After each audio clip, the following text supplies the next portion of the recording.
Ladies and gentlemen, it's the mother of all highlight reels, ETSU and Iona. That is Mike Glover. That is Mike Smith. A heavyweight bout set for inside ETSU-MSHA Center in the CIT semifinals. Justin Tubbs, big fan favorite in front of, well, 2,500 strong, but it sounded like 5,000 back on Saturday as ETSU trying to advance to the finals in the collegeinsider.com tournament. Isaiah Brown there blocks Mike Glover early. That's a new single season record. More on that later, but more on Mike Glover right now as he owns the Bucks in this contest. He would go on to factor incredibly in the end as he would go for 33 points and he would cap off a 14-0 run to start the game. Justin Tubbs there broke it with the 2-point lay-in, and then Mike Smith, Bucks on the way back. Here come your Bucks. Smith with the two-handed stick, and then Adam Salazzo, the rare three-ball from Salazzo, but obviously you're going to come back from a big deficit. You need him.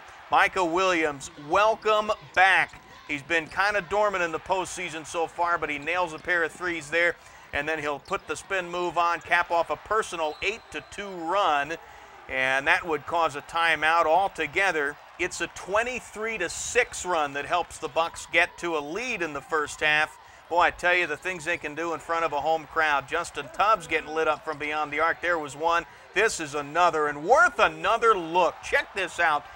Shot clock winding down, in traffic, fall away three. How in the world did he do that? Randy DeZuvres with a nice dunk to start the second half, and that set the tone for what was really a prize fight. Williams with a three, and then on the other end, Sean Armand to answer with his own three. He would make 4 in the second half for them. Justin Tubbs reverse lay-in as he would get the offensive rebound off his own miss. Mike Glover, agility for the big guy with a nice pump fake. And then Salazzo, raw power. Just love to see him stuff that one-handed dunk home. Salazzo would wind up going for 21 in this contest. That would cause a timeout for Iona. Got to get the ASUN Player of the Year going. Mike Smith with a finger roll, just in single digits in the first half. Can't remember the last time I heard that from Mike Smith, but, well, watching the same clip here, the Bucks will get a rebound and then a fast break. Smith is cherry picking on the other end for a personal 4-0 run in about as many seconds, about 4 seconds. Mike Glover, offensive board, put back left side. He's not going away. Neither is Armand as he gets the roll. He does get it to go on the way back, or the Gales tip in there. They would tie it at 55 midway through the period. Mike Smith there with a lay-in and then a jumper on the baseline. But a couple of other big shots. Mike Glover gets the roll again for Iona. And then a crucial offensive rebound for Glover. Scott Machado, the agile point guard, will get it into the corner for Rayshawn Dwight. That's part of a 10-0 run that puts Iona back up by 10, the southpaw with a three. Mike Smith says, I got an offensive rebound and a three of my own on the same play for you. Player of the Year still going strong and trying to keep ETSU in this thing. Adam Salazzo taking on Glover with 4 fouls with a nice strong move, but on the other end, Machado will float it up through the lane. Now this is interesting. Huge move here. Dwight picked up his dribble and put it back down. That is a saving grace possibly for ETSU. Turns the ball over, gives it back to them. Michael Williams, after the play, would be fouled. He'd go to the line and make both of them. And then on the other end, Machado would miss the rear end of the pair of free throws. Salazzo able to convert with a left-handed lay-in. Machado again, though, will find Glover, put it up and in, and one. He drew the foul there. Just a huge and one.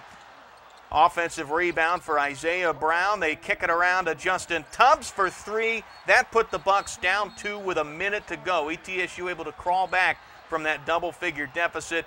But then Glover, offensive rebound, and he is fouled by Mike Smith. That's number 4. That's how big the rebound was in this game for Glover. Here's an important one for ETSU.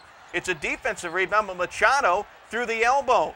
He fouled Justin Tubbs after he was chasing his own shot. That's huge. ETSU with 10 seconds to go. They'll get it to Michael Williams, and they'll take the easy 2. They were down 3, but they took a 2 to bring it to within 1 with 11 seconds, or under 11 seconds to go. And then in the backcourt, this is crucial. Keep away for Iona. They eat up 6 seconds off the clock, and Trinity Fields can ice the game. He does. He makes 2 free throws. It's a 1-possession game, and Adam Salazzo's 3 can tie it. But with the Bucks season, will bong off the left side of the rim, And that's all for ETSU in 2010-11. 83-80 is your final. Williams, a game-high 23 points. Great to have him back. And then Adam Salazzo with 21. Mike Smith ends his career with 18 points. 626 points scored this year for the senior out of Vandalia, Missouri, averaging 17.9 a game and over 20 in home contests. Came into the year with 1,157, add 626 to it, and you come out with 783 points, just 18 shy of Tom Chilton. Mike Smith ending his career the 7th leading scorer in ETSU history. Also a bit of history made against Iona, Isaiah Brown with his 71st block. It was the very first highlight we saw, and it's the very last thing we'll mention. He passes Zakiwa Dude for the single-season blocks record. By the way, needs only 41 more, the number on his jersey, in his senior year to tie Wadood for the all-time blocks mark in ETSU history. Well, we'll have to find that out and a whole lot more next year. But for this season, that's all for ETSU men's basketball. Inside the ETSU-MSHA Center, once again, I'm John Stevens.